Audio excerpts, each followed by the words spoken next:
Estad pues firmes en la libertad con que Cristo nos hizo libres, y no estéis otra vez sujetos al yugo de esclavitud. Gálatas 5:1.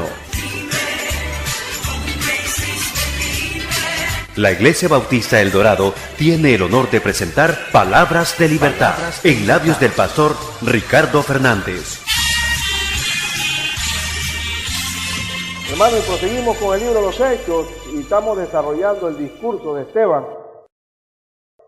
La vez pasada hablamos sobre Abraham, hoy nos toca hablar sobre José.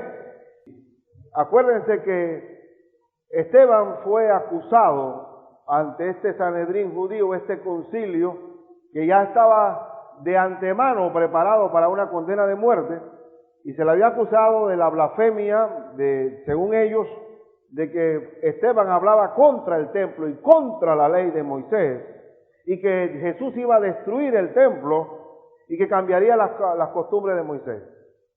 Entonces se está defendiendo y ahora habla de José, que José también fue rechazado, al igual que Cristo, por los patriarcas, y Moisés también fue rechazado.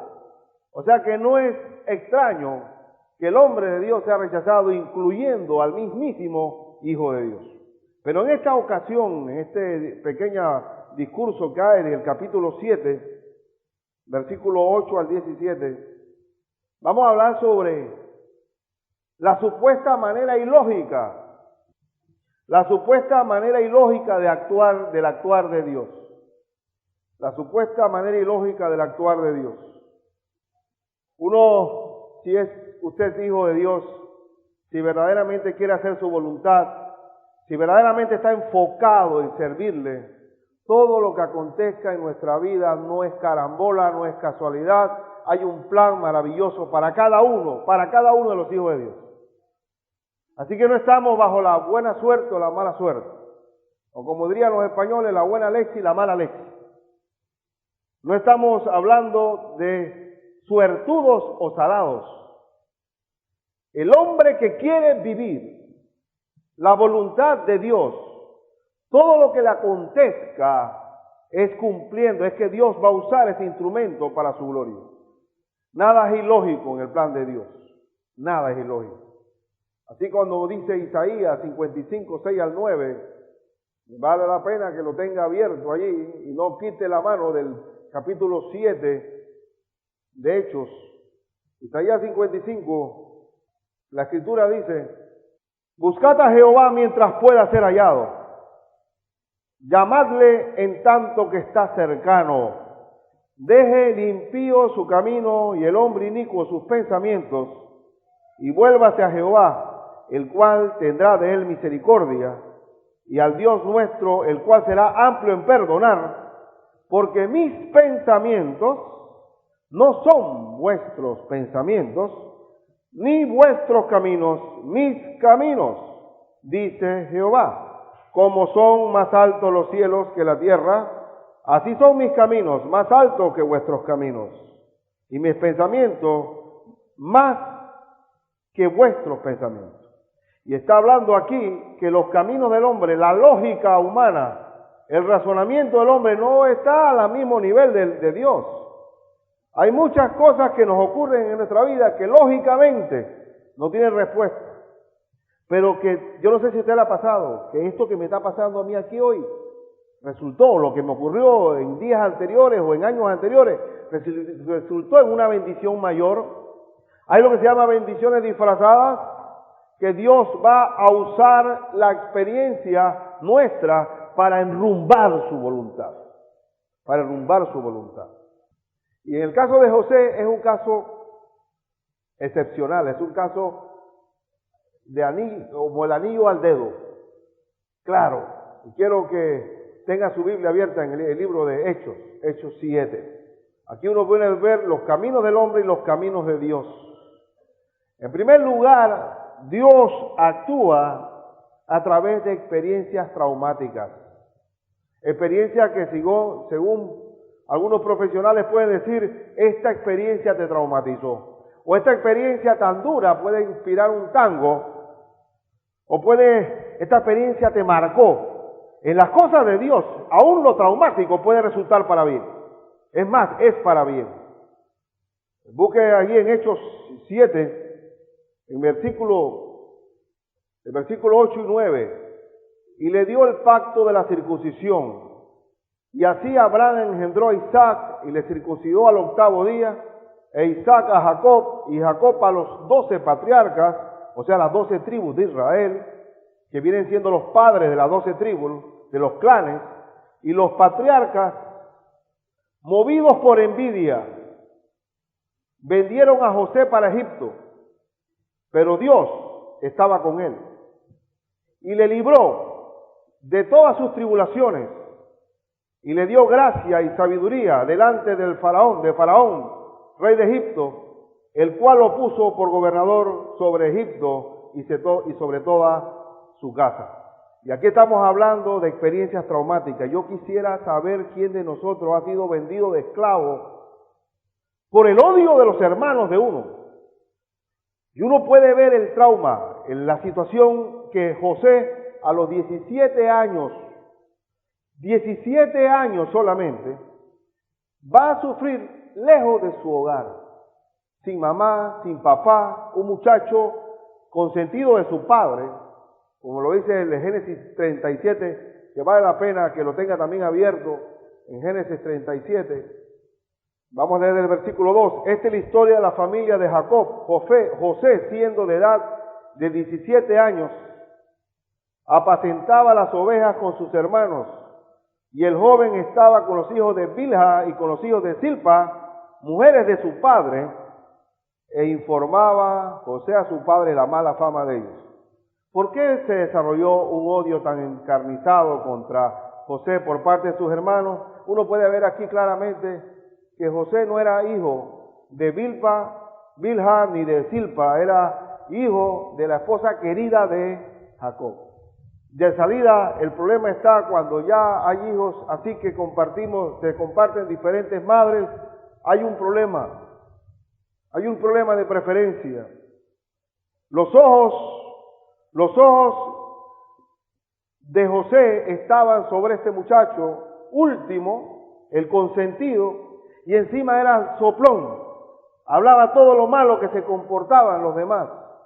Encima que era de la mujer querida de Jacob, encima le soplaba todo. Yo tuve una hermanita que todo lo sapeaba a mi papá, todo lo sapeaba.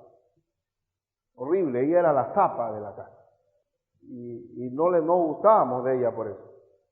Uno tiene que ver cómo se desarrolla la envidia. La envidia se puede desarrollar por tú ser hijo de la casa y tener el origen de tu madre, también con la misma actitud. El mismo Josué me preguntó, papá, ¿qué significa ser soplón? Decirle todo a la maestra. Es un problema de antipatía que puede haber ahí. Así que vemos aquí las cualidades, las cualidades negativas que se fueron contra el propio José. Y vemos aquí también que dice que y amaba a Israel, o sea, Jacob, a José, más que a todos sus hijos. El problema del consentido también es un problema serio. Porque mi hermanita, aparte de que sapeaba todo y soplaba todo, también era la consentida de mi papá. Entonces, encima que el muchacho es el que más querido, dice que porque lo había tenido en su vejez. Ese es el problema de tener hijos viejos. Papá abuelo, hijo huérfano, dicen los españoles en un refrán. Pero me puedo pensar que, bueno, cuando uno tiene los hijos más viejos, uno es más consentidor.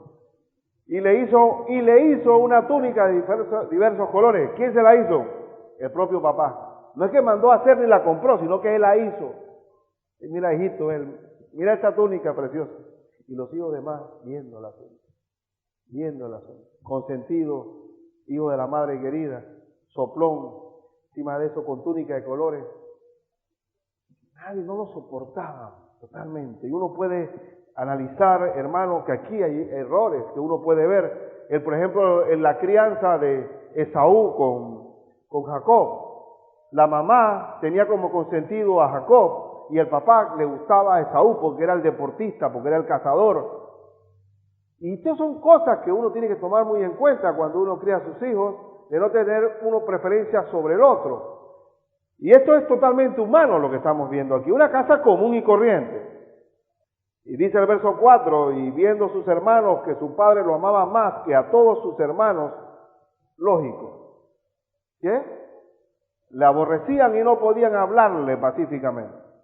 Y cada vez que José, hola, mira, ¿para dónde van? Para ningún lado. No podían dirigirle la palabra pacíficamente.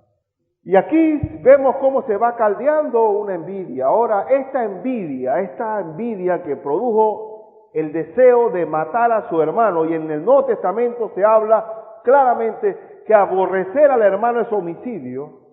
Y uno puede ver que cuando uno aborrece, quiere matar con la mirada, matar en el corazón. Desde el punto de vista bíblico ya cometimos homicidio. No hay que matar a Abel para que sea un asesino desde el punto de vista del Nuevo Testamento. Aborrecemos desde adentro. Hay hermanos insoportables, hay hermanos difíciles de tragar. Es lógico, no todos somos hermanos. Todos los hermanos no somos iguales. Hay hermanos que están caminando y son más difíciles de que maduren. Pero el amor nos permite soportar. Y Romanos habla de soportar las debilidades de los hermanos más flacos en la fe. Uno no puede esperar. Cuando uno va desarrollando una envidia que va carcomiendo el ser, se piensa en matar. Y encima de eso, el hermano José tuvo un sueño. Encima fue soñador. El soñador que amanecí hoy, no voy a relatar los sueños. Mira, yo era un manojo, yo tenía un manojo de trigo y estaba paradito mi manojo. Y habían otros 11 manojos que se inclinaban donde mí.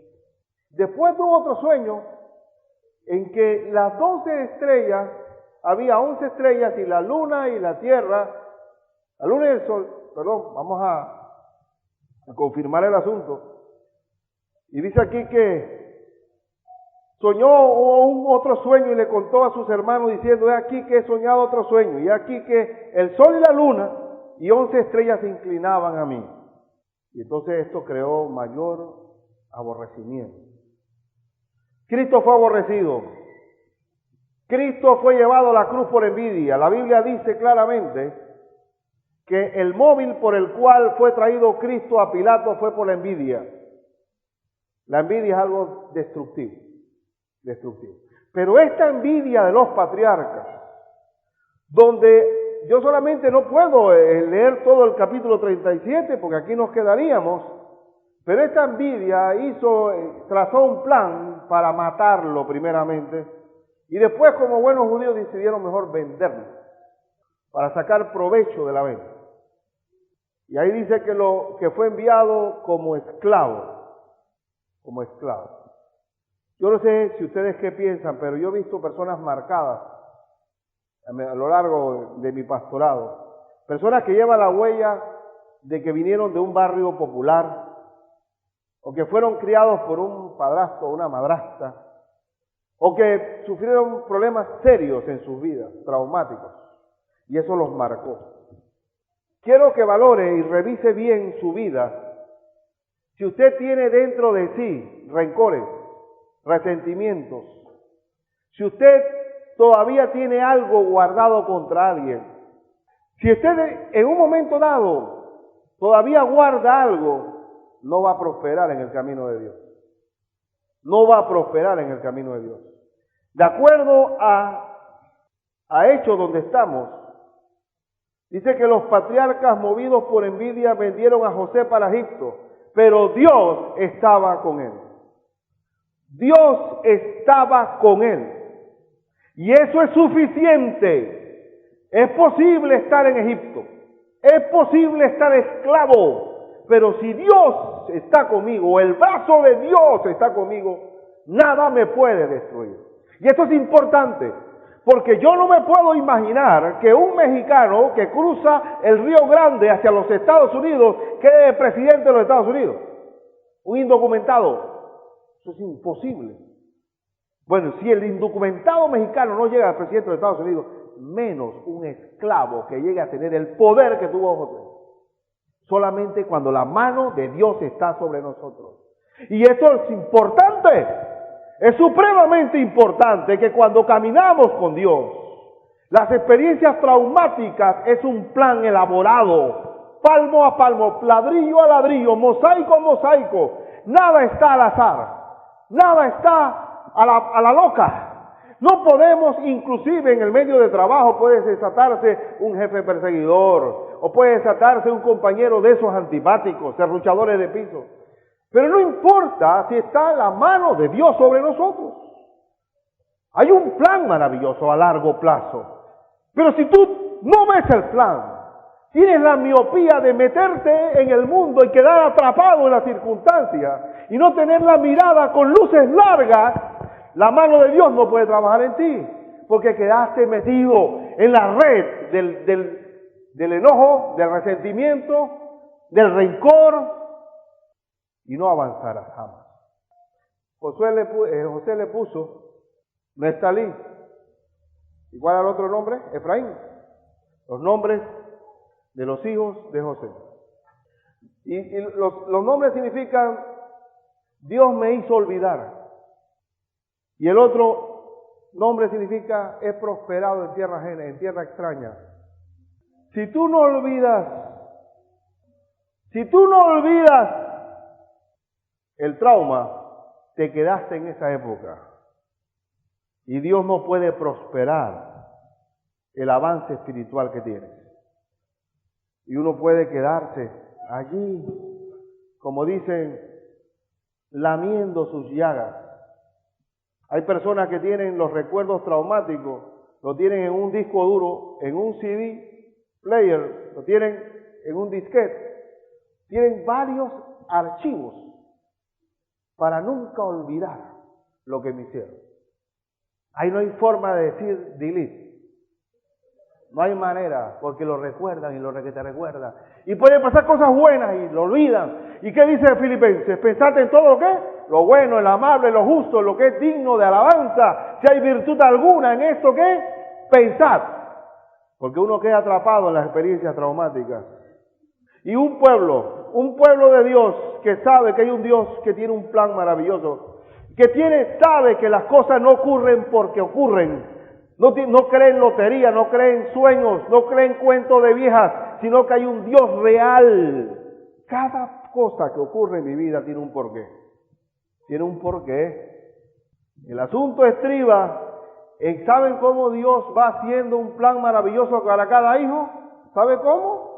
¿Sabe cómo? ¿Cuál es el secreto para que Dios haga un plan maravilloso en la vida de cada uno? Cuando uno aprende a obedecer lo básico que uno va aprendiendo y lo va aplicando a su vida, Dios va trabajando con uno. Dios trabaja su plan para aquellos que le aman. Romanos 8:28. Que les gusta mucho a la gente, ¿eh? Todos cristianos se saben Romanos 8:28. No se sabe el 29. Porque para las cosas, a los que aman a Dios, todo le ayuda a bien. Pero ¿quiénes son los que le aman? De acuerdo a 1 Juan. El que me ama, guarda mis mandamientos. El amor tiene que ver con ¿qué? Obediencia. Ah, no, yo recibí a Cristo, Señor. Ya yo estoy resguardado, tengo un talismán a favor mío. Todo lo que ocurra a mi alrededor va a ser para bien. Vamos a hacer esto y lo otro y lo otro y es para bien. Y viviendo la vida como nos da la gana. Perdóneme, pero usted no ama a Dios. El amor tiene que ver con obediencia. Y si tú no obedeces lo que el Señor dice, no va a haber un plan para tu vida. Y vas a quedar atrapado en las experiencias traumáticas que te ocurran. Y vas a quedar encadenado, sin avanzar en lo absoluto. Ese es como el que consume drogas. Está demostrado que la persona que consume drogas, si lo comenzó a los 18 años, esa es la edad mental en que se queda. Porque la droga hace que la persona no avance. Es una parálisis total. Igualmente nosotros. Que nuestros hijos se deban llamar Neftalí y Efraín. He olvidado la ofensa.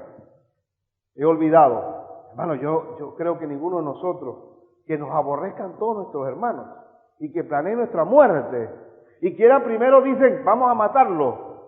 Ahí viene el soñador, tírenlo.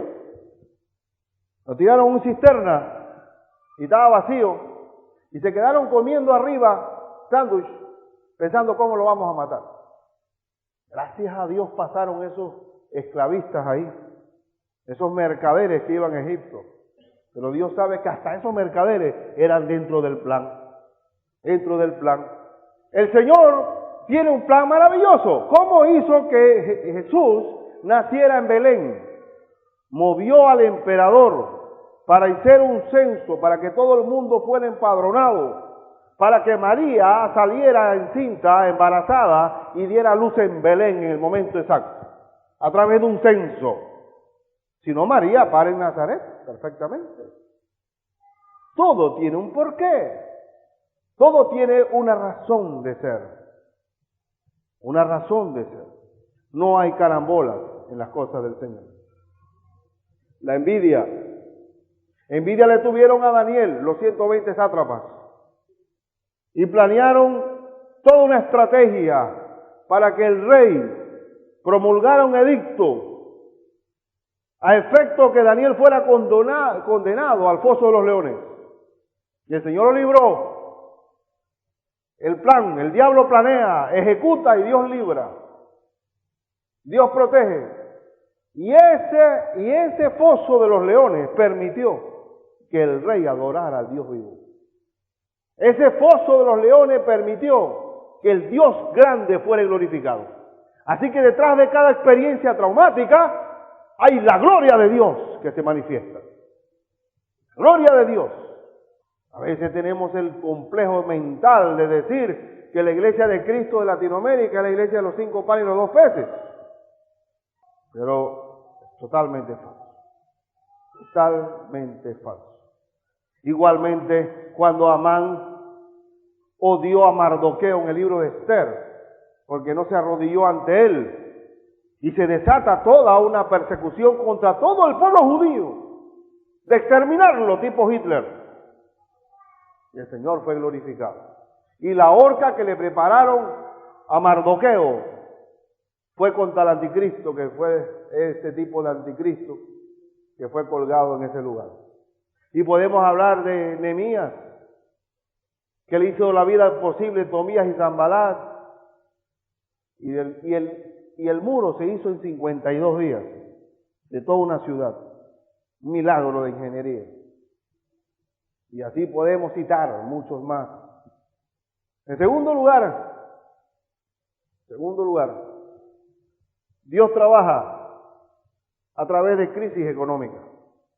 Los matrimonios se acaban en un 70% por problemas de dinero, porque dicen que el 70% del dinero resuelve los problemas. El verso, es bueno, perdónenme ustedes, recalcar el verso 10 de Hechos. Dice que Dios estaba con él y le libró de todas sus tribulaciones. Estamos en Hechos 7, versículo 10. Y le libró de todas sus tribulaciones. Así que detrás de cada prueba Dios nos libera y le dio gracia y sabiduría delante de Faraón, rey de Egipto, el cual lo puso por gobernador sobre Egipto y sobre toda su casa. Interesante que este muchacho que llega como esclavo a los 17 años, Dios le da, mírense, la sabiduría de Dios es bárbara, que José fue un estadista. Los 7 años de vacas gordas con los 7 años de vacas flacas, él ahorró para que cuando viniera el hambre y la gran tribulación que iba sobre todo el mundo, le dio la sensatez de guardar, acumular, de administrar. Dígame si la sabiduría de Dios no puede administrar un gobierno. La nación más poderosa del mundo era Egipto. ¿Y quién era el que gobernaba todo esto? José. El rey, el faraón, lo puso sobre todo Egipto y sobre su propia casa. Quiere decir que la sabiduría, la inteligencia que viene de la palabra de Dios es superior. Por eso que Daniel, la sabiduría de Daniel era 10 con sus amigos, era 10 veces más grande que la de los caldeos, de los babilónicos. 10 veces más grande. Y este hombre solo, no tenía maestría ni doctorado, llegó como esclavo, sin papá, sin mamá, sin apellido, sin influencia. Póngase a analizar todo eso y que te den a ti el mando del imperio egipcio. Dígame si la sabiduría de Dios no es lo más grande que pueda haber. Que nos podemos administrar cualquier cosa, porque es la inteligencia del cielo. ¿Qué es lo que resuelve Panamá? Todo el mundo estaba enfocado en que los hijos tienen que tener, y estamos de acuerdo, doctorado, maestría, que hable mandarín, que hable chino, que hable portugués. Porque los chinos no solamente hablan mandarín, hablan hakka, hablan cantonés, hay un montonón de lenguas. Entonces todo el mundo, si hay 5 chinos por cada habitante, entonces necesitamos el mandarín más el chino, ya hablo con el mundo entero y el español. Y necesitamos siempre irnos superando y tratando de rellenar nuestro currículum para entrar y ninguno llega a ningún lado. Y José llega como esclavo y queda de primero. Y de repente todos estos doctorados que había allá en Egipto, este hebreo esclavo llega de primero. Porque la mano de Dios está sobre nosotros. Sobre nosotros. Y aún en el hambre, Dios actúa inclusive a través de experiencias traumáticas económicas. Y verso 11 dice, vino entonces hambre. Hambre aquí no es apetito, esto es hambre. En toda la tierra de Egipto y de Canaán, y grande tribulación. Y nuestros padres no hallaban alimentos.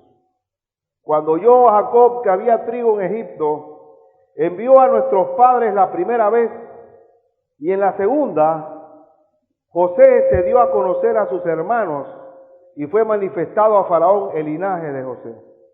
Y aquí estamos viendo cómo Dios hace que sus hijos, aquí habla de que el verso 14, y enviando José hizo venir a su padre Jacob y a toda su parentela en número de 75 personas. Como el hambre, dígame usted, experiencias traumáticas y ahora un gran hambre, una gran crisis económica.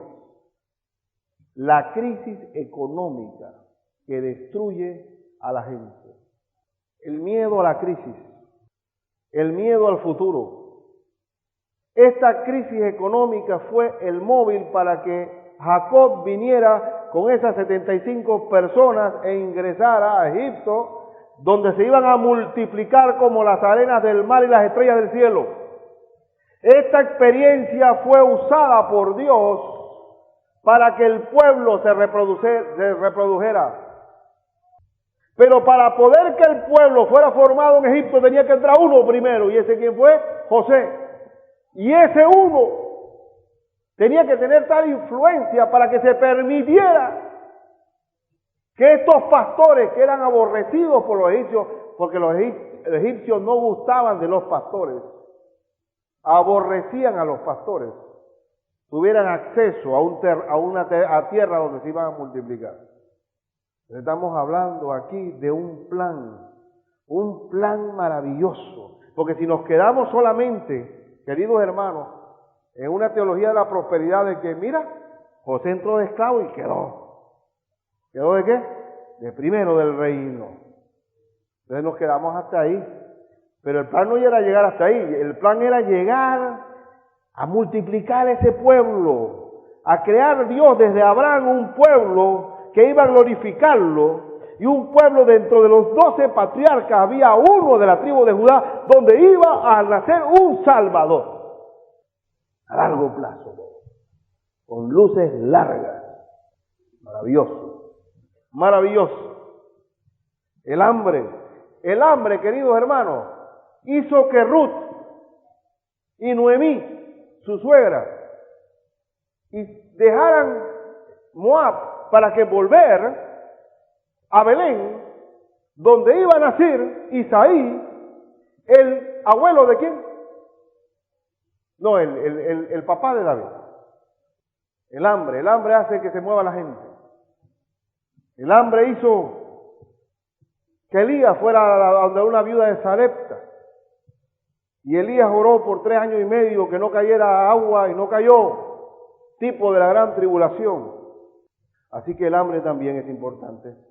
¿Cuáles son los tiempos donde más la gente se olvida de Dios? En los tiempos donde no hay problema. Pero el hambre hace que busquemos.